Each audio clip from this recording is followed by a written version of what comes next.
好，再来，咱要继续看到这个受到大雨的影响，昨买暗暝的时阵，大量的土石流并入去苏花公路的和平磅空，造成交通断站，加在是无人伤亡。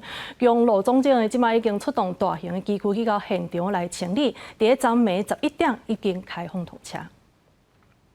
大量土石土沙灌入的苏花公路和平磅空路口，二口暗时发展路段之后，造成大高线中德埔中段加大高顶线，真侪所在石头连来土石土沙造成交通中断，也有小客车和石头撞到，好在在无人受伤。台九线崇德、河东、河中段及台九丁线多处发生坍方落石及土石泥流。